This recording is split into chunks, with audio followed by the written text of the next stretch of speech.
o aceite do César de vir falar para a gente de um tema tão importante quanto esse. Quando nós começamos o trabalho com jovens esse ano, César, logo na primeira reunião, eu falei para eles colocarem uma lista de assuntos que incomodavam, que eles gostariam de ouvir durante o ano, e essa foi uma das demandas, falar sobre ansiedade, sobre depressão. E a hora que ele falou, né, eu já sei quem que a gente vai buscar. Eu agradeço a Deus você ter atendido o convite, e eu gostaria de orar com você para que Deus usasse a sua vida, como Ele tem feito já, e para que Deus falasse aos nossos corações nessa noite, amém? Senhor, nós te louvamos, Pai, te agradecemos por essa noite que o Senhor preparou para nós, Senhor, pela vida do teu servo César. Te pedimos, Senhor, que o teu Espírito Santo esteja sobre ele, dando a ele sabedoria, discernimento, intrepidez para expor para nós as verdades das Escrituras sobre um tema tão importante que é esse da ansiedade, Senhor. Te pedimos que o teu Espírito Santo fale aos nossos corações, em nome de Jesus. Amém. O seu microfone não vai falhar. Boa noite. Deixa eu me ajeitar aqui para nós iniciarmos.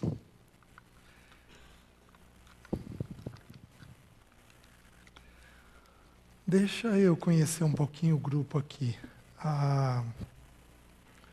Quantos aqui têm abaixo de 18 anos? Levanta a mão. Levanta alto a mão, por favor. Joia. Certo. Quantos aqui estão cursando a universidade nesse momento? Levanta a mão. Alto, por favor. Isso. Nós temos pessoas aqui que não reúnem nessa igreja ou em nenhuma outra igreja evangélica, não têm o hábito de ir em alguma igreja. Levanta a mão, por favor, que estejam aqui. Não? Joia. Muito bem. O Wagner me convidou para poder estar aqui com vocês. E nós vamos ter 6 reuniões, é o programado nosso. Ao longo de 6 reuniões nós estaremos juntos. Eu estou me programando da seguinte maneira. Nós vamos começar, eu preciso criar um pano de fundo com vocês. Eu preciso criar uma base para vocês entenderem o que vai ser dito a partir da próxima reunião. Nós temos que entender o nosso funcionamento corporal, o funcionamento do nosso cérebro, o que a Bíblia diz sobre a nossa alma, quem nós somos. E eu gostaria, dentro do possível, de tentar fazer isso hoje. Eu condensei o assunto. A última vez que eu partilhei esse tema, eu levei 11 reuniões, então foram quase o dobro. Então nós vamos fazer num tempo um pouco menor, fazer com objetividade. Se você tiver alguma pergunta, você anote ela aí. Eu acho que eu vou preferir, eu combinei com o Wagner, eu vou preferir a gente encerrar a transmissão e aí depois responder para vocês. Já sei que é um hábito que vocês têm também, porque aí vocês ficam mais livres para poderem perguntar aquilo que vocês quiserem. Muito bem. Vamos começar de um jeito pesado. Não levanta a mão, não. Mas quem no último ano pensou em tirar a sua vida? Certo. Já sei que alguns pensaram. Num grupo desse, muitos pensam. Quem aqui já pensou que a vida podia terminar? Não em terminar, não em se matar, mas em a vida encerrar. Jesus podia voltar, eu podia morrer. Tá bom para tudo encerrar. Alguém aqui não levanta a mão. Já pensou nisso? No último ano? Alguém aqui tem dificuldade de dormir? Seja para pegar no sono, seja para sustentar o seu sono depois. Alguém aqui no último ano andou tendo crise de irritação? Não levanta a mão. E você quis jogar alguma coisa ou chegou a jogar? Alguém aqui anda desanimado a tal ponto de não conseguir cumprir as tarefas mínimas? Se você confirma uma dessas coisas que eu estou te perguntando, os manuais de psicologia diriam que você pode estar desenvolvendo ou uma crise de ansiedade ou uma crise depressiva. Na psicologia, tudo é diferente da medicina. Porque na medicina você tem exames que você faz e você sabe dizer pelo exame o que está acontecendo com a pessoa. Na psicologia é tudo diferente. Na psicologia você não tem exames. Então você não tem o que a gente chama de objetividade. É tudo muito subjetivo. O que é uma pessoa deprimida? O que é uma pessoa ansiosa? Como que eu sei que uma pessoa está num nível de ansiedade? Como eu sei que ela saiu de um quadro de ansiedade e entrou numa crise de ansiedade, onde ela está mais angustiada, está mais sofrida com as coisas que ela está passando, ela está começando a ter risco? Na psicologia, a psicologia faz o seguinte, ela descreve tópicos, dormiu, não dormiu, está irritado, não está irritado. Ela vai descrevendo tópicos e, através desses tópicos, ela vai supondo o que está acontecendo com a pessoa. Então, o que nós vamos fazer? Nós vamos estudar, ao longo dessas 6 reuniões, sobre o funcionamento do ser humano. E eu quero me deter, em particular, na ansiedade e na depressão. Então, nós vamos fazer o seguinte. Essa primeira reunião, eu quero mostrar o funcionamento da gente, como é que é o funcionamento do corpo e da alma da gente. Na semana que vem eu quero falar sobre ansiedade. E aí, falando sobre ansiedade, a terceira reunião eu quero falar sobre como não viver ansioso, porque a Bíblia apresenta os antídotos da ansiedade. Depois eu quero estudar com vocês sobre lidar com a dor, aprender a lidar com a dor, porque só é ansioso e só é deprimido quem ainda não aprendeu a pensar a vida e lidar com a dor da vida do ponto de vista de Deus. Então, não tem jeito. Com o pecado veio a morte, com a morte veio todo tipo de dor. Todo tipo de dor a gente tem. A gente tem dor emocional, dor relacional, dor familiar, a gente tem dor dos desempenhos da gente, tem frustração, tem perdas, tem todo tipo de problema nessa vida. Se você não souber lidar com dor, você vai estar sujeito a crises ou de ansiedade ou de depressão. Então, o que a Bíblia fala a respeito de lidar com as dores? O 5º estudo, eu vou estudar a depressão em si. Nós vamos estudar a vida de Elias, quando ele teve uma crise depressiva, violenta, onde ele pediu para si a morte. E o último estudo da gente vai ser um estudo sobre nós aprendermos a ser filhos de Deus. E é com esse versículo, eu quero começar com vocês, com o último versículo que eu vou estudar. No último estudo nosso. Abram, por favor, em João, capítulo 8.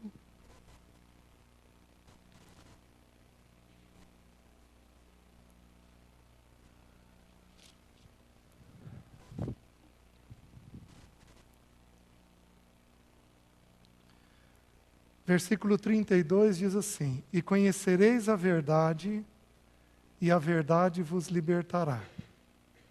O que liberta de acordo com as Escrituras? A verdade. A Bíblia apresenta a verdade sob 2 ângulos. Cristo é a verdade. Porém, a verdade dele revela a verdade minha, de quem eu sou. Então, há 2 ângulos na verdade, 2 facetas na verdade. A verdade de quem Cristo é e a verdade de quem eu sou. Quando eu olho para ele, eu vejo quem eu sou. Porém, vejam o versículo 36. Olha o que diz. Se, pois, o Filho vos libertar, verdadeiramente sereis livres. Ele disse no início assim: E conhecereis a verdade vos libertará. Mas no 36, olha o que ele diz. Se, pois, o Filho. O Filho aí está escrito em letra maiúscula, porque se refere a Jesus. Se, pois, o Filho vos libertar, verdadeiramente sereis livres. Prestem atenção. O texto podia dizer, se pois Jesus vos libertar, verdadeiramente sereis livres. O Espírito podia ter dito, se pois o Cristo vos libertar, verdadeiramente sereis livres. O Espírito podia ter usado, se pois Jesus Cristo vos libertar, vocês vão verdadeiramente ser livres. Mas aprove o Espírito falar o quê? Se pois o Filho. Por quê? Porque nós só somos plenamente livres na realidade de filhos. Se você não aprender a ser filho de Deus, você sempre vai ser escravo de algum pensamento ou de alguma emoção. Só é plenamente livre quem vai aprendendo a ser filho de Deus. Vocês estão entendendo? Todos nós, no novo nascimento, a gente nasceu de novo e a gente então é livre. Mas a gente não é verdadeiramente livre. Porque eu tenho que ver, eu tenho que aprender em cada área da vida a viver como o Filho de Deus. Eu tenho que aprender a pensar o meu sustento do ponto de vista do Filho de Deus. Eu tenho que aprender a olhar minhas relações afetivas do ponto de vista do Filho de Deus. Eu tenho que aprender a olhar meu pai e minha mãe do ponto de vista do Filho de Deus. Quando eu aprendo a pensar a vida do ponto de vista do Filho de Deus, nós somos verdadeiramente livres. Então, todo ansioso e todo depressivo, ele tem lutas dentro dele com a filiação. Ele não aprendeu ainda, em determinadas áreas da vida dele, a ter o coração dele completamente descansado no seu Pai Celeste. A questão da paternidade é a única questão que é capaz de tirar a ansiedade da gente. Então, se eu me vejo como filho de um Deus amoroso, bendito, soberano, cuidadoso, meu coração encontra pleno descanso. Se eu não me vejo assim, o meu coração vai ser tomado por algum tipo de angústia, por algum tipo de sofrimento, né? Mas vamos lá, deixa eu perguntar para o pessoal que está transmitindo. Se eu sair daqui e andar um pouquinho, atrapalha a transmissão? Atrapalha, tá bom. Só para eu saber então se eu posso andar ou não. Abram em 1 Tessalonicenses, capítulo 5, versículo 23.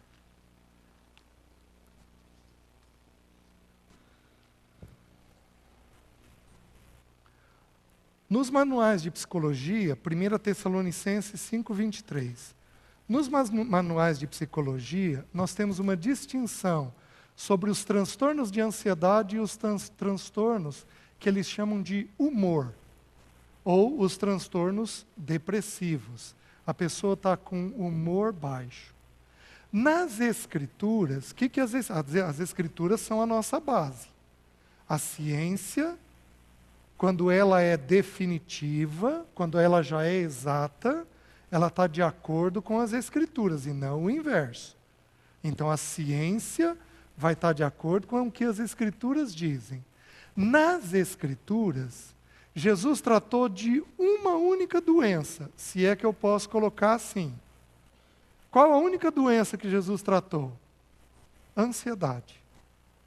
Então guardem isso. A depressão, ela deriva de um quadro ansioso. Então, todos nós que estamos aqui, temos uma tendência ansiosa. Todos que estamos aqui, temos uma tendência ansiosa. Não há nenhum de nós aqui que não seja ansioso. Nenhum de nós. Todos nós aqui o somos. Em graus variados, em manifestações diferentes, mas todos nós aqui somos ansiosos. Mas nem todos nós aqui temos uma tendência à depressão. Porque a depressão é uma das formas da ansiedade aparecer. Mas não é um quadro que a Bíblia vai trabalhar de forma extrema. Não é. A Bíblia menciona, não a palavra depressão, mas ela menciona os sintomas da depressão. O desânimo, o abatimento, a falta de vigor, a prostração física, o sono alterado, a alimentação alterada, irritação. Todos esses sintomas próprios da depressão, a Bíblia menciona. Porém, guardem isso. A Bíblia trata de uma única doença. Uma única. Que doença é essa? A doença chamada ansiedade. Ou como nós vamos ver um pouquinho mais para frente, uma atitude que a gente pode ter na vida. Uma atitude um pouco mais ansiosa. Vocês querem ver como todos nós aqui somos ansiosos de uma ou de outra forma? Alguém aqui é compulsivo? Faz coisa em excesso? Esporte, comida, trabalho, sono. Alguém aqui é compulsivo? Levanta a mão. Levanta alto para eu ver. Só? Está aqui os ansiosos. Um grupo. Vamos um pouquinho mais. Alguém aqui é perfeccionista? Nossa! Calma, eu vou pedir para vocês levantarem a mão. O perfeccionista, ele é fiel. Olha, nem pedi, ele já. Tá. Alguém aqui é perfeccionista? Levanta a mão. Deixa eu ver. Está aí um outro tanto de ansioso. Alguém aqui é rígido? Tem que ser do jeito que ele quer. Não pode ser de outra maneira. Olha lá. Vocês estão vendo que a gente não vai escapando? Né? Alguém aqui tem toque? Nossa. Precisa ir lá, ficar vendo as coisas, revendo as coisas, olhando porta 2 vezes, dando 2 passinhos, não pisando no friso. Tem gente aqui que é desse jeito? Olha lá. Não tem jeito. Todos nós vamos cair num quadro ou noutro de ansiedade. Então, não há ser humano que não seja ansioso, num grau ou outro. O que acontece? Do mesmo jeito que eu perguntei dos perfeccionistas, dos compulsivos, dos rígidos, dos que têm toque, do mesmo jeito que eu perguntei dessas pessoas, eu iria perguntar dos depressivos. Alguém aqui é desanimado? Alguém aqui é procrastinador? Quem aqui é procrastinador? Credo, que palavrão é esse? Vamos lá. Adia as coisas. Mamãe e papai dizem assim: filho, vai lá fazer isso. Já, já. Agora não. Daqui a pouco. Alguém aqui é assim ou já foi assim? Levanta a mão alto, por favor. Então, são indícios de quadro depressivo. Então, todos nós somos doentes. A boa notícia para a minha profissão é que não vai faltar trabalho nunca. É assim, eu pego de vez em quando os pais fazendo algumas coisas com os filhos, que eu dou uma risada e eu penso, gente, olha, que bom que minha filha fez essa profissão, não vai faltar trabalho, né? Não vai ter jeito. Então, todos nós vamos ter essa tendência. Agora, 1 Tessalonicenses 5:23 diz assim: e o mesmo Deus da paz vos santifique em tudo, e o vosso espírito, alma e corpo sejam conservados íntegros e irrepreensíveis até a vinda de nosso Senhor Jesus Cristo. Fiel é o que vos chama, o qual também o fará. Então ele está dizendo assim, que o ser humano, ele é um ser humano dividido em 3 partes. Ele tem um espírito, ele tem uma alma e ele tem um corpo. Tá? Os estudiosos, os teólogos, dizem que o homem ou tem 2 partes apenas. Por quê? Porque a palavra espírito e alma, elas se misturam ao longo das Escrituras. Às vezes está falando a palavra espírito, mas está se referindo a uma função que é da alma. Às vezes usa a palavra alma e está se referindo a uma função que é do espírito. Então as 2 palavras se fundem. Para fins de estudo, nós vamos separar as 3 coisas. Eu, particularmente, entendo que são 3 partes inseparadas, apesar de que 2 são muito próximas. Então, eu e você temos 3 partes dentro de nós. A primeira, nós temos um espírito. Esse espírito é a parte que toca a Deus. É aquela parte que tem a ver com Deus, onde essa parte ela é imaterial, a gente não pega, a gente não consegue tocar ela é imaterial. Então, ela tem uma relação direta com Deus. Por exemplo, a gente sabe que o Espírito tem duas funções, pelo menos essas duas funções muito claras dentro dela. O Espírito tem consciência e o Espírito tem intuição. É muito comum as mulheres. Nós temos aqui uma ou outra mulher aí, que não é do grupo de jovens aí, as mulheres um pouquinho mais velhas, já tiveram aquela intuição sobre alguma coisa da vida familiar? Gente, estou com o meu coração apertado. O que é intuição? A intuição é uma ferramenta do Espírito. É uma ferramenta que habita dentro do Espírito nosso. Você não toca, você não pega, porque o Espírito é imaterial. O que é intuição? É uma forte convicção, é uma forte certeza de algo. Você sabe de algo, mas você não sabe dizer o que é aquele algo. Mas você tem uma íntima convicção de um algo. Então você intui. Quantas vezes uma esposa vira para o marido, eu acho que você não devia ir viajar. Acho que você devia ficar. Ela está tendo uma intuição, ela não sabe explicar o porquê, não sabe dizer o porquê, e aquilo é uma coisa que está ocorrendo dentro do espírito dela.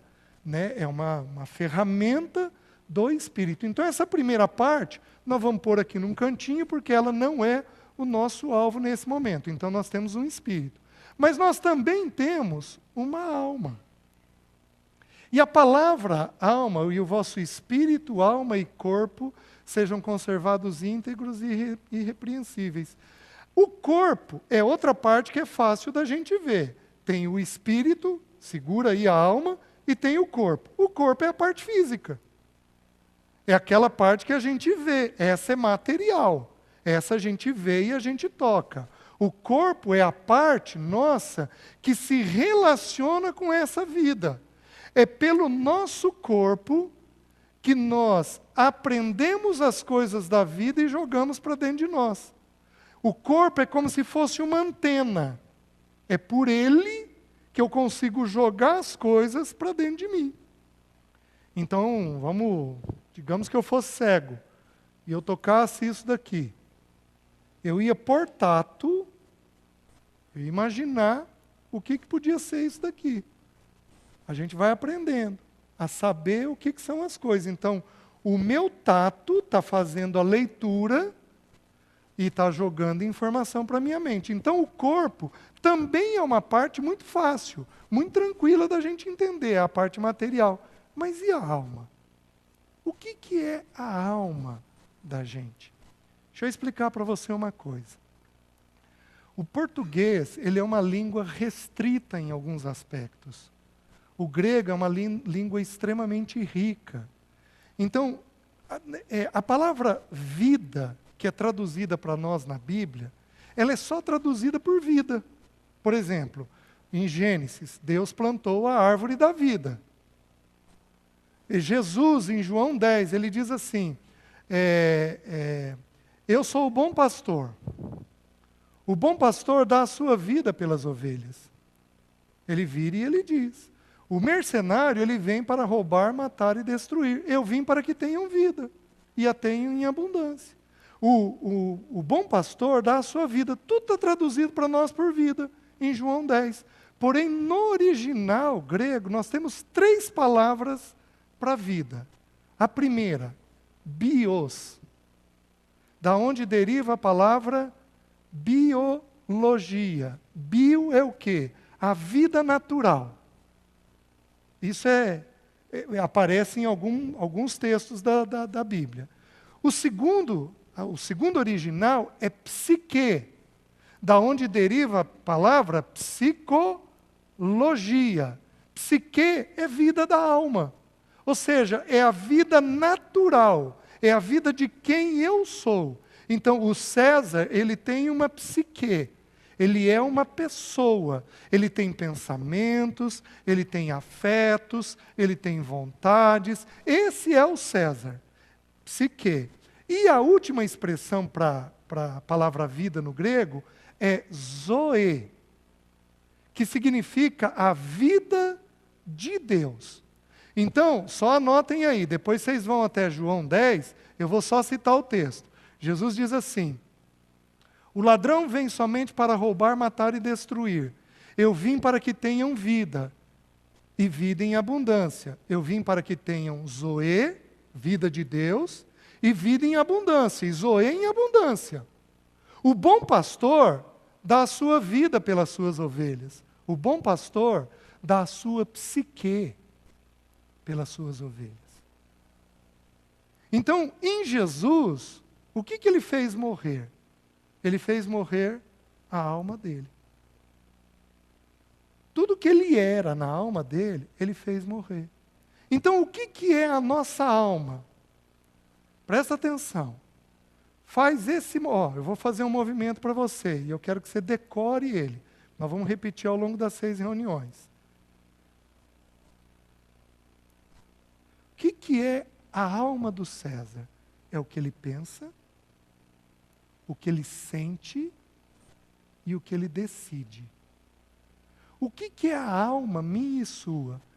É o meu pensamento, é a minha emoção e é a minha vontade. Vai lá. Pensamento, emoção e vontade. Diz aí para o teu parceiro, quem está aí do teu lado. O que é a alma da gente?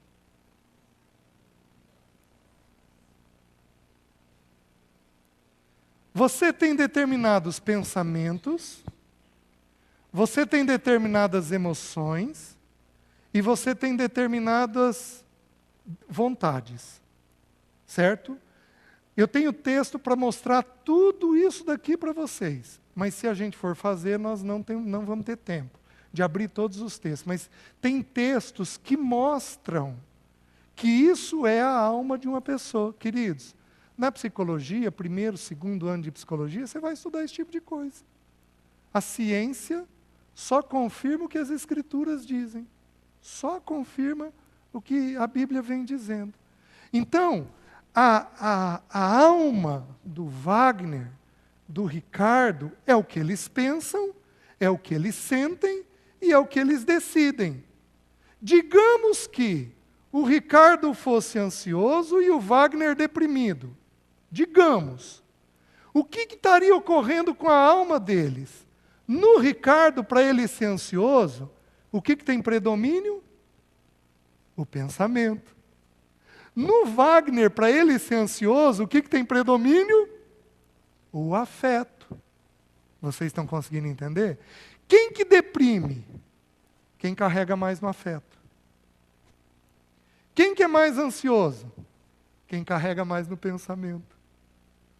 E a vontade? A vontade é só a ponta final de corda.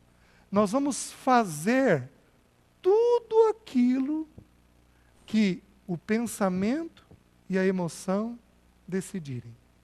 Aquilo que você colocar na mente e no afeto é o que você vai fazer. Então, a alma nossa corresponde ao nosso pensamento, à nossa emoção e à nossa vontade. Está ficando claro isso para você? Então, quem aqui vai carregar mais em ansiedade? Gente, essa criançada que está vindo aí, nova, é tudo turbinado.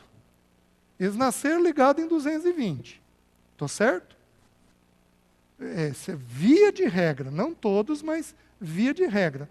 Já levantamos a hipótese da alimentação, tem muito hormônio. Mas olha o que a ciência vem descobrindo. A ciência vem descobrindo que as crianças estão recebendo informação muito cedo. Mas muito cedo. E o cérebro delas não está suportando. Por que elas são agitadas? Está trabalhando num ritmo mais alto do que deveria. E aí não tem condições de fazer o corpo de uma criança dessa ficar quieta. Por quê? Porque o cérebro está trabalhando num ritmo maior do que deve. Deixa eu fazer uma pergunta. De 0 a 10.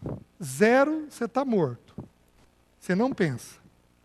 10, você pensa muito. Dá uma nota para o teu fluxo de pensamento.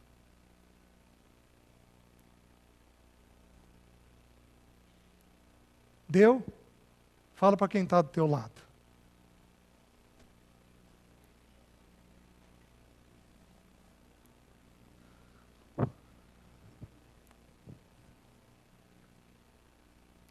Alguém aqui deu mais do que 10? Teve um outro aí. Alguém aqui deu abaixo de 6? Levanta a mão. Joia. Alguém aqui deu entre 6 e 8? Levanta a mão. Quem deu acima de 8? Levanta a mão. Ó. Quem não levantou a mão? Está no estado 0, alfa. Pelo menos aqui, né? Tá. Você está entendendo o que é a sua alma? Então, a alma sua vai funcionar da seguinte maneira. A mente recebe e a mente vai determinar para o afeto o que ela deve sentir. Deixa eu colocar algumas informações que são importantes de eu abrir mais 2, 3 textos bíblicos para vocês. O que a ciência descobriu a respeito do funcionamento do cérebro da gente? O cérebro é a última fronteira da medicina. Foi muito difícil estudar o cérebro. Pra vocês terem uma noção, até 15 anos atrás, a psiquiatria usava os remédios de 50 anos atrás. Eles não tinham medicação nova. Com os exames de imagem, então você coloca lá num PET scan, você vai vendo o funcionamento na hora. E aí você vai vendo por cor. Então, como que eles fazem? Eles pegam, por exemplo, um psicopata. Eles tiram o peão do presídio, em geral a psicologia e a psiquiatria estudam casos extremos. Eles pegam um psicopata, colocam numa máquina dessa, e aí eles começam a projetar cenas. E aí a máquina vai vendo como é que o cérebro dele está funcionando. Qual é a região que está funcionando, que região está comunicando com qual região. Então eles põem uma cena de violência, eles põem uma cena tranquila, eles põem uma cena de família, e eles vão estudando como é que é o funcionamento do cérebro. Então, existem algumas coisas descobertas de alguns anos para cá. Deixa eu dar algumas sugestões. Por exemplo, sabe-se que a visão do homem é estreita, o cérebro dele funciona desse jeito. A ciência da oftalmologia descobriu o seguinte, que a visão do homem é estreita e longa. O homem não tem lateralidade. Você já se percebeu andando de carro com o teu namorado, namorada, ou em casal, e a sua parceira virar e dizer, tem uma vaga aqui. Ela viu a vaga e você não viu. Por quê? Porque mulher tem lateralidade. Homem não tem. Por isso que as mulheres mandam a gente na segunda gaveta, do lado direito, debaixo da roupa, que tem um dinheiro guardado lá. Nós vamos e não achamos. Se acharmos a gaveta, já é uma vantagem. A gente não consegue achar. Por quê? Gente, não é limitação. O problema é que o cérebro não enxerga. Ele enxerga assim. Por que Deus fez isso? Porque o homem governa. Para governar, ele tem que enxergar onde?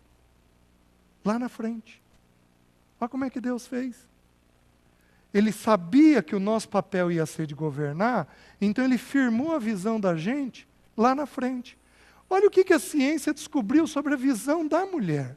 A visão da mulher é curta e aberta. Mulher tem lateralidade. Se uma de vocês for cantada aqui, as meninas sabem. O homem estiver sendo cantado aqui, é capaz dele não ver, porque ele não tem essa percepção. A mulher tem essa percepção. O que acontece então? A mulher, ela vê tudo que é de imediato. Então ela tem um nível de informação na mente dela maior. Enquanto o homem está vendo 2 ou 3 coisas que são necessárias, lá na frente, a mulher está vendo 30 que são imediatas. Vocês estão me entendendo? Aí vocês vão pensar assim, então a mulher tem uma vantagem sobre o homem? Não. Porque é uma questão de complementar. Uma mulher, se ela for viver do jeito dela, ela vai viver a vida assim, olhando o que é imediato. Ela perde o norte. Ela não sabe para onde ela está indo. Porém, um homem, se for olhar só lá na frente, sem ver o que é imediato, ele pode tropeçar em coisa que é importante, significativa. E tem tropeção de meio fio que dá traumatismo craniano. Às vezes a gente, como homem, tropeça em coisa tão básica, tão boba, e dá um dano enorme na vida familiar. Então, por isso que lá em Gênesis, Deus complementou o homem com a mulher. Então, nós dependemos um do outro. A mulher depende do homem, para ela entender, lá é o ponto que a gente deve chegar. E o homem depende da mulher para estar informado sobre as coisas que estão ocorrendo aqui. Só que com essa informação que eu estou dando para vocês, pensem comigo. Quem vai ter a emoção mais tumultuada? A mulher. Por quê? Porque ela está enxergando um monte de coisa ao mesmo tempo. Digamos que eu estivesse falando para um grupo de casais. Eu ia dizer o seguinte, a mulher tem 30 informações e o homem tem 3. A gente vai, como que resolveria esse problema? Os dois vão conversar, vão olhar as 33 informações, o homem vai orar, vai virar para a mulher e vai dizer, querida, eu acho que essas 5 aqui não são necessárias. E ela ia encontrar descanso naquelas 5. As outras 25 que ela vê, ficariam em segundo plano, porque aquilo que é necessário para aquele momento já está colocado na mesa e o homem já vai fazer. É assim que deveria funcionar. Então, tenta entender o que vai acontecer com as meninas aqui. Elas vão ter uma emoção mais instável. Por quê? Porque elas têm uma visão de vida mais sobrecarregada. Vocês estão conseguindo entender? Só que vocês têm uma vantagem sobre nós. O que eu coloquei é uma vantagem nossa. Nós temos menos informação. Então a gente agoniza menos. Porém, vocês têm uma outra vantagem que nós não temos. Vocês menstruam. Calma. Calma. Calma.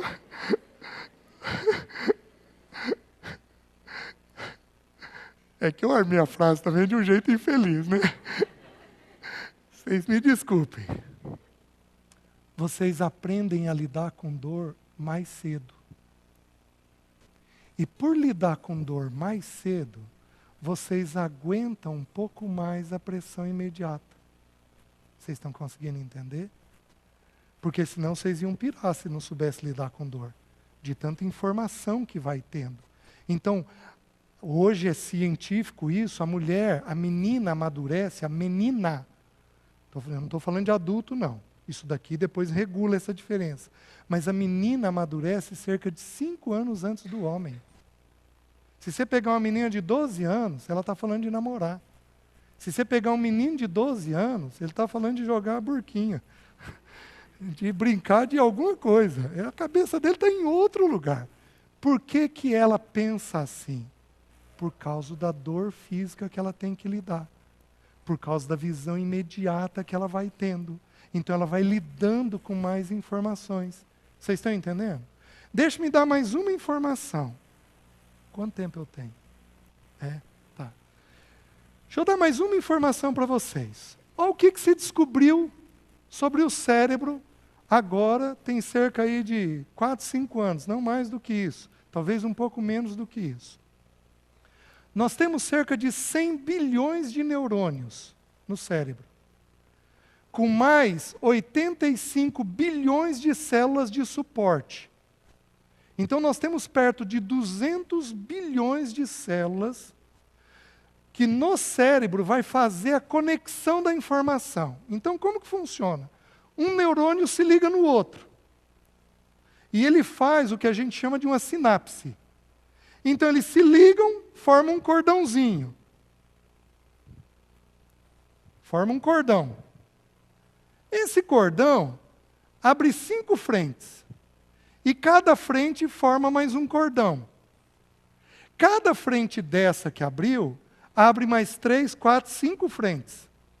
E vai formando mais um cordão. De tal forma que a informação, o pensamento, passa por esse cordão.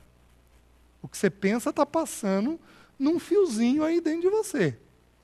De tal forma que vocês sabem quanto tem de fio num cérebro humano? Cerca de 64 mil quilômetros num cérebro. Por isso que a gente é tão diferente. Porque o caminho em um faz aqui, aí pegou a segunda via, pega a primeira, pega a quinta, volta para a primeira. A informação gira e anda de um jeito que a gente não é capaz de imaginar. Então, um cérebro humano, ele vai conter dentro dele um caminho enorme por onde a informação vai passar. Por que que um é mais ansioso? Por que que o outro é menos? Por que que um é mais pacato? Por que que um demora mais para reagir? Por que que outro reage de rompante? Por que que um demora para pensar? Por que que o outro, o cérebro habita a língua? Não dá nem tempo de pensar, ele já está respondendo. Por causa desse caminho que trilhou dentro do nosso cérebro. Agora, o que eu preciso que vocês entendam? Então, a alma nossa, a psique nossa tem o quê? 3 elementos. Quais são os 3 elementos? Pensamento, emoção e a vontade. O que eu preciso que vocês entendam? Que tudo começa na mente. É um ensino claríssimo das Escrituras. Tudo começa na mente. Esse negócio do cérebro é tão forte, é tão forte, é tão forte, é decepcionante para algumas mães aqui com criança pequena. A ciência da neuropediatria, os estudos mais recentes franceses, pedem que a criança não deveria ver TV, celular, iPad, qualquer coisa do gênero, até os 2 anos de idade. Sabe por quê? Porque o cérebro não tem as ligações, não tem maturidade para suportar as informações. Vocês estão conseguindo entender? Teve quem se lembra aqui do Pokémon? Quem é da época do Pokémon ainda? Certo? O Pokémon era um desenho japonês que aparecia muitas cores. Lembram? Teve um episódio do Pokémon no Japão que mandou 32 mil crianças para o hospital. Elas tiveram convulsão. Porque eles não suportaram. O cérebro não conseguiu suportar a informação de cores que chegou. Por isso, entenda o que eu vou dizer. Não tem nada mais precioso em você, para você levar a tua vida, do que a tua cabeça. Se você não proteger o teu cérebro, se você não proteger o teu pensamento, não vai ter jeito. Agora, o que alimenta o pensamento? Já que a base de tudo é o pensamento, o que alimenta o pensamento da gente? Tá, como é que a informação chega dentro do cérebro da gente? Como é que eu sei que uma coisa é vermelha e que outra coisa é preta? Como é que eu sei que um cabelo é enrolado e outro cabelo é liso? Como é que essa informação entra dentro do cérebro da gente? Vamos entender. O que informa o cérebro da gente são os 5 sentidos. É o corpo que joga informação para o cérebro. Quais são os 5 sentidos? Visão, audição, tato, paladar e olfato. Queridos, por que as lojas, especialmente as grandes grifes, elas provocam, elas espalham cheirinho na porta de entrada? O que elas estão fazendo com você? Elas estão tentando te chamar de que jeito? Pelo olfato. Você está me entendendo? É tão simples a coisa. Por que às 7 da noite, num sábado, aparece propaganda do McDonald's na TV? O que estão fazendo com o teu cérebro? Estão induzindo um pensamento, pela visão. Então, os 5 sentidos é que informam o cérebro. Dos 5 sentidos, quais os 2 que a Bíblia põe em destaque? A Bíblia põe 2 em destaque: visão e audição. São os 2 que a Bíblia põe em destaque. Então, dos 5 sentidos, os 2 mais importantes que você tem que guardar e cuidar é a visão e a audição. Nas Escrituras, a audição tem predominância sobre a visão. Porque Jesus falou assim: bem-aventurados os que não viram e creram. E a Bíblia também diz assim: a fé vem pelo ouvir. Vocês sabem, olha como que a Bíblia é maravilhosa, é única. A fé vem pelo ouvir. Vocês sabiam que o feto, com 17 semanas de feto, ele sabe distinguir os sons graves? Gente, quem que fala grave? O pai. Com 17 semanas, ele distingue a voz grave. Por que Deus fez isso? Porque os homens têm a finalidade de dar um modelo de quem Deus é. Vocês estão me entendendo? Vocês sabiam que o último sentido a ser perdido é o da audição? Que algumas pessoas vêm a Cristo estando em hospital em coma. Alguém vai lá, ora com ele, aperta minha mão aí, para eu saber se respondeu. A pessoa está em coma e aperta a mão, porque ela ainda está ouvindo. Por quê? Porque é o primeiro sentido a ser formado. A criança, quando nasce, ela tira o borrão com 4 meses. Mas ela já distingue sons com 1 mês. Por que Deus fez isso? Porque a fé vem pelo ouvir. Então presta atenção, eu vou começar a aprofundar. Eu estou dando um monte de informação, mas eu vou começar a aprofundar. Tenta entender, nada é mais importante para você preservar do que a sua mente. Porque é por ela que todo o restante vai acontecer. Aquilo que entrar na sua mente vai determinar o que você sente, vai determinar a decisão que você vai tomar. Mas é aquilo que entrar na sua mente. E, já que o que alimenta a minha mente são os sentidos, nada pode ser mais cuidado na vida de um jovem do que os olhos e o ouvido. Porque é por ali que a informação vai envolver você. Aquilo que você se propor a olhar e aquilo que você se propor a ouvir vai determinar o caminho pelo qual você vai andar. Vocês estão conseguindo entender? Por isso, não tem jeito de resolvermos o problema da ansiedade ou da depressão se nós não aprendermos a lidar com os olhos e com o ouvido. Não tem jeito.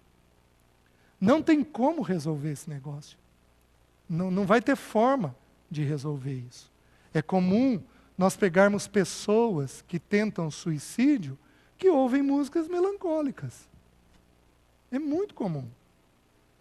É muito comum você pegar pessoas que matam outras por ciúmes, que ouvem músicas de tristeza, de traição, de coisas desse tipo. É o que vai entrando no cérebro da pessoa. Não tem jeito. Entrou no pensamento, vai determinar o restante teu. Você está entendendo? Agora, deixe-me mostrar para você 2 textos importantes sobre o pensar e o sentir. Abro em João, capítulo 16, versículo 5. João 16, versículo 5.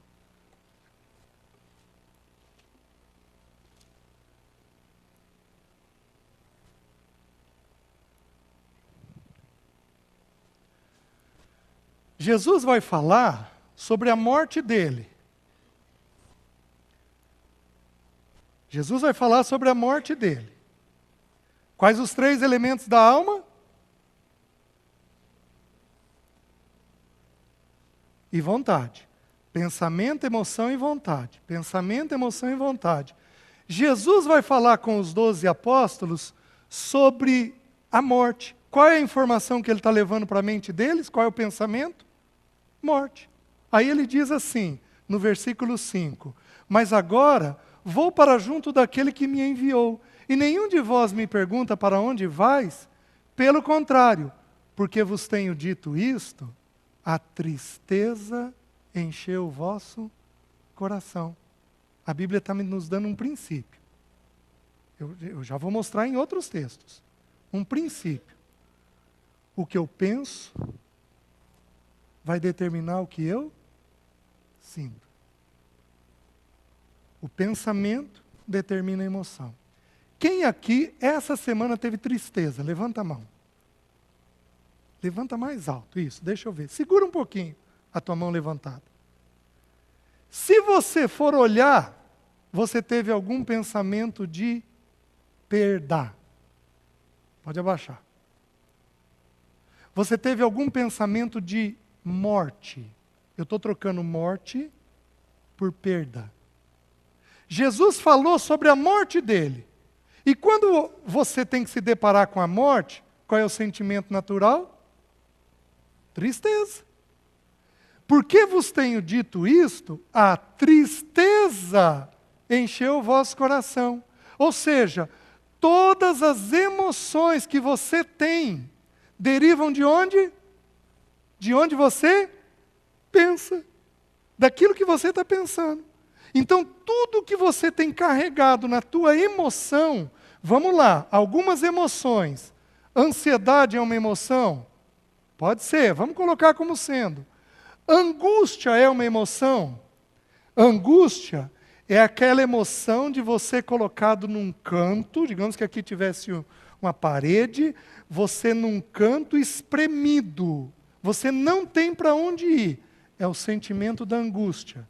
É o sentimento que levou Jesus a suar sangue. Esse é um dos sentimentos que tem que ser cuidado. Porque esse pode inclusive trazer pensamento de morte. Ele é desesperador, esse pensamento de angústia. Esse sentimento de angústia. Então, ansiedade, angústia, tristeza, irritação, medo. Quem teve medo essa semana? Levanta a mão. Alto, por favor. Certo. Por que tiveram medo? Porque de alguma forma tiveram um pensamento da solidão. Tudo deriva de algum pensamento. Jesus, ele ficou angustiado no Getsêmani. Por quê? Porque ele ia ter uma separação do Pai. Então, toda emoção sua, qualquer emoção que você me trouxer, nós vamos achar um pensamento próprio para aquela emoção. E aí, o que acontece? Em geral, você vai procurar ajuda quando você está sobrecarregado na emoção. O problema é que você está sobrecarregado na emoção porque você descuidou do quê? Do pensamento. Teve algum pensamento que andou entrando dentro de você e você simplesmente não percebeu. Está fazendo sentido o que eu estou dizendo para os irmãos? Então, as emoções nossas, elas sempre vão derivar do pensamento. No mesmo capítulo 16, dá uma olhadinha no versículo 22. Olha o que ele diz lá. Jesus diz assim: então outra vez vocês vão me ver, e o vosso coração se alegrará. Alegria é o quê? Uma emoção. Por que eles iam ter alegria? Porque a mente deles estava informada do quê? Da presença do Senhor. O pensamento deles é de que o Senhor agora estava com eles. Então o coração deles foi tomado de alegria. Então o que vocês precisam entender? Vocês precisam entender que o pensamento que você tiver vai determinar a sua emoção. Se a sua emoção começar a ficar sobrecarregada, é porque o seu pensamento está sobrecarregado. É porque você está descuidando do seu pensamento, né? Tem aqui alguém que não dorme bem? Levanta a mão. Alguém que tem problema para dormir? Levanta a mão alto. Levanta, isso. Cheio de coragem, certo? Esses precisam de um cuidado maior. Porque essa é uma outra informação que a ciência trouxe. A ciência descobriu o seguinte, que o neurônio nosso, ele é renovado no sono. Por isso que você acorda de manhã e você tem uma capacidade de aprendizado de manhã maior do que ao longo do dia. Mesmo aqueles que vão dizer aqui que são noturnos, não é... Mesmo aqueles que produzem muito à noite, isso não é uma verdade. Se você aprender a dormir mais cedo e acordar cedo, você vai ver que você é muito mais produtivo ainda de manhã.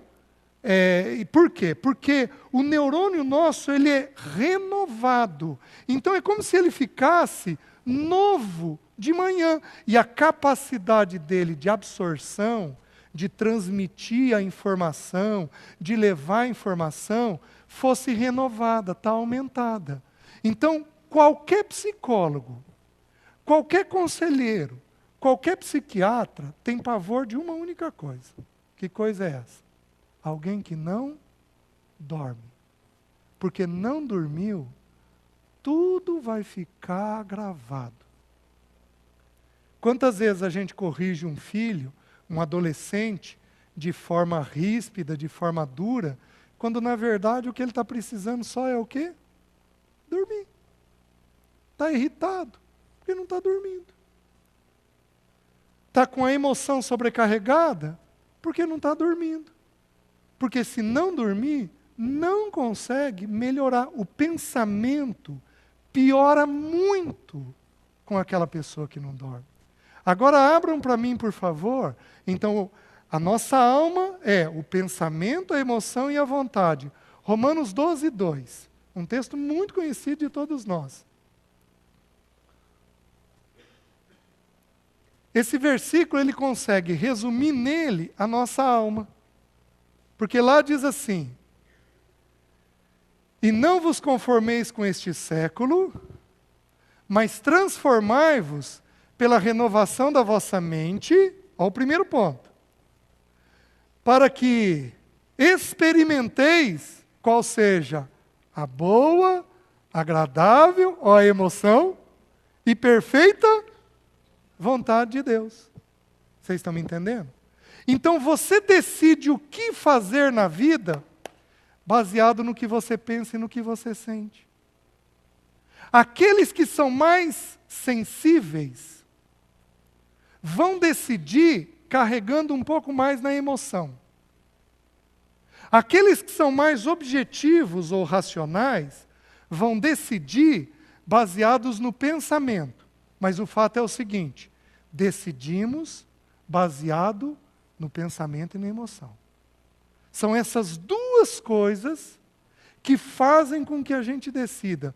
Por isso, queridos, que vocês, na juventude de vocês, deveriam a todo custo aprender as disciplinas da vida. Não apenas as espirituais, mas as disciplinas da vida.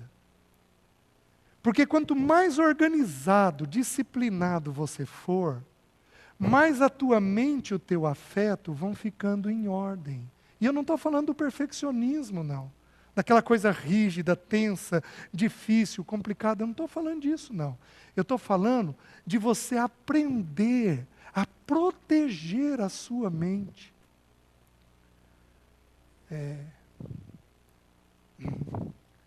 Eu converso com pessoas que têm memórias de 5, 6 anos de idade. Fizeram coisas erradas com 5, 6 anos de idade, só que fizeram sistematicamente. Até hoje essas cenas estão no cérebro. Porque entrou no cérebro. Tem determinadas cenas que vão entrar no cérebro e que podem levar uma vida inteira para conseguir sair do cérebro da gente. A gente não dá conta de determinadas coisas. A gente não dá conta de determinadas coisas. Crianças abaixo de 12 anos não dão conta de ver cenas sexuais. Não dão conta. Vai gravar. O cérebro não está pronto para aquilo. Abaixo de 12 anos, você não está pronto para lidar com o peso de dinheiro, que é um senhor. Nós temos adultos complicadíssimos, às vezes até cristãos complicadíssimos, gente às vezes avarenta, gente que deve sem parar. Por quê? Porque às vezes pode ter acontecido de, na infância, ter jogado tanta informação de dinheiro, que desregula. Não sabe mais tarde lidar com isso. 12 anos é uma idade de visão nas Escrituras. Porque Jesus, com 12 anos, começou a tomar decisões. Com 12 anos, não antes disso, com 12 anos, vocês têm que começar a tomar decisões. E vocês vão estar liberados com que idade? Aos 30. Ô César, quer dizer que aos 30 eu estou pronto para tomar decisões sozinhos? É. Porque aos 30 você já tem experiência de vida. Jesus é atemporal e acultural. A pessoa do Senhor a gente aplica em todas as gerações, em todas as culturas. Jesus tomou a primeira decisão dele com 12 anos. E ele saiu da casa dos pais, sendo submisso aos pais, com que idade? 30. Quer dizer que até os 30 anos eu tenho que perguntar para o meu pai ou para a minha mãe? Perguntar aquilo que você não entende. Vou te dar um exemplo. Eu casei com 22. Eu casei e deixei meu pai e minha mãe. Deixei. Tomei minhas decisões. Mas aos 27 eu comprei um terreno. Vendi o carrinho que meu pai tinha me dado de presente de casamento. Comprei um terreno, liguei para meu pai feliz da vida. Pai, troquei o carro num terreno. Primeira pergunta do meu pai. Filho, a caída do terreno é para frente ou é para trás? Eu perguntei, por quê? Porque tem que drenar água. Se é para frente, quem que drena a água? A prefeitura. Se é para trás, quem que tem que drenar a água? Você, senão vai para o teu vizinho. E eu não sabia. Só que se eu soubesse esse princípio que eu estou ensinando para vocês hoje, eu tinha passado a mão no telefone ligado para meu pai. Ô pai, eu vou comprar um terreno, o senhor tem alguma sugestão aí? Ô filho, ó, cuida com isso daqui. Vocês estão entendendo? Então a Bíblia pressupõe que aos 30 anos nós temos experiência razoável em todas as áreas da vida da gente. Daí, essa sujeição que a gente tem que ter do nosso pensamento e da nossa vontade aos mais velhos, aos irmãos mais velhos, aos pais da gente. Então, esse é o nosso funcionamento do pensamento e do afeto. Então, tudo aquilo que você tem decidido na tua vida, você tem decidido baseado no que tem entrado nos teus olhos e nos teus ouvidos. A questão é, andou tomando decisão ruim? Andou metendo os pés pelas mãos? Andou como jovem fazendo coisas que não deveria? Sabe por quê? Porque você não vem guardando os teus olhos e os teus ouvidos. Aí não tem jeito. Não tem jeito. Aí você não apenas vai decidir coisas ruins, como pode mais tarde agravar um quadro de ansiedade e de depressão, inclusive em você. Vocês estão me entendendo? Por isso o que a gente vê e o que a gente ouve precisa ser priorizado dentro de nós para a gente poder tocar a vida de um jeito adequado. Certo? Semana que vem nós vamos começar com o quê? Se vocês puderem, leiam todo dia, até sábado que vem, leiam Mateus 6. Nós vamos estudar o texto de ansiedade, tá? Eu quero mostrar para vocês o que é uma mente agitada. Eu quero mostrar para vocês qual é o perfil do ansioso, para a gente tentar ir vendo quem que aqui que é o quê, tá? Então, se você puder, para a semana que vem, lê todo dia. Se você puder levantar de manhã, antes de fazer tuas coisas, abrir as escrituras e ler esse texto, para a semana que vem, então, a gente estudar ele com calma. Amém? Deixa eu fazer uma oração. Curvem suas cabeças. Jesus, muito obrigado, porque o Senhor tem sido por nós e o Senhor tem nos ajudado. Senhor, visita esses jovens. Senhor, limpa o coração deles, limpa a mente deles. Senhor, se levanta de tal maneira que eles aprendam a proteger os olhos e os ouvidos deles. Espírito Santo de Deus, faz isso com eles. Levanta no meio desses jovens uma geração saudável, madura, que se resguarda, que se cuida.